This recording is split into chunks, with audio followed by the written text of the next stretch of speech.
पहले आप ये इमेजेस देखिए। बीएमसी इलेक्शंस में बीजेपी जीती क्या, फाई डिसूजा तो सड़क पर आ गई। अब देखो हुआ यूं कि जैसे ही बीजेपी बीएमसी के कंट्रोल के करीब आए, फाई डिसूजा सडनली मुंबई की सड़कों की फोटोग्राफी करने लगी। अभी तो मेयर का शपथ भी नहीं हुआ, मेयर कौन होगा ये भी डिसाइड नहीं हुआ। लेकिन मैडम का मानना है कि BJP is responsible for BMC की सड़क। 25 से 30 साल तक जब शिवसेना और कांग्रेस एनसीपी का रूल था, तब ब्रोकन रोड्स, डग अप लेन्स, पॉथहोल सब नॉर्मल था। तब ना इंस्टाग्राम पे आउटरीच था, ना डेली कंसर्न पोस्ट।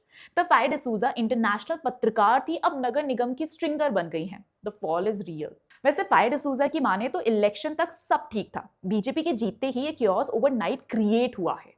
लेकिन एक सच तो ये भी है कि महाराष्ट्र गवर्नमेंट के सपोर्ट से बीएमसी पहली बार सीरियसली मुंबई की रोड्स को कॉन्क्रीटाइज कर रही है। डिकेड से जो सिर्फ पैचवर्क होता रहा, उसको अब परमानेंट सीमेंट रोड्स में कन्वर्ट किया जा रहा है। बीएमसी में रूलिंग पार्टी का कंट्रोल नहीं होने की वजह से गैप्स थे, अब ठीक होंगे। लेकिन मैं सच क्यों बोल रही हूँ? फैक्ट्स एंड फाई एक साथ नहीं रह सकते। कुछ जगह काम चल रहा है, लेन्स खुदी हुई दिख रही हैं, बट इसको फेलियर बोलना प्योर प्रोपेगेंडा है। ये कोलैप्स नहीं, क्लीन अप है। जो काम 30 साल तक नहीं हुआ वो अब हो रहा है, और वही चीज कुछ लोगों को सबसे ज्यादा चुभ रही है। और आयरनी ये है कि जो स्ट्रेचेस सालों तक अनटच्ड पड़े थे, वही आज फाइनली ड्यूरेबल मेकओवर देख रहे हैं।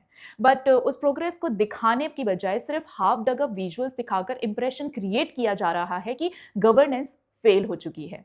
वैसे ये पहली बार नहीं है। फाई डिसूजा का ट्रैक रिकॉर्ड रहा है सिलेक्टिव आउटरीच का। जब बीजेपी लिंक्ड गवर्नेंस हो, तब सडनली एक्टिविज्म पीक पे आ जाता है, वरना साइलेंस। प्रोपेगेंडिस्ट इंस्टा पे पॉपुलर हो सकते हैं, लेकिन ग्राउंड रियलिटी ये है कि मुंबई की रोड्स पे पहली बार सिस्टमैटिक लॉन्ग टर्म रिपेयर हो रहा है। कॉस्मेटिक पैचवर्क नहीं, permanent solutions. Pothole free Mumbai finally shape ले रही है, और कुछ लोगों को ये प्रोग्रेस अनकंफर्टेबल लग रही है। इसीलिए नरेटिव वॉर शुरू हो चुकी है।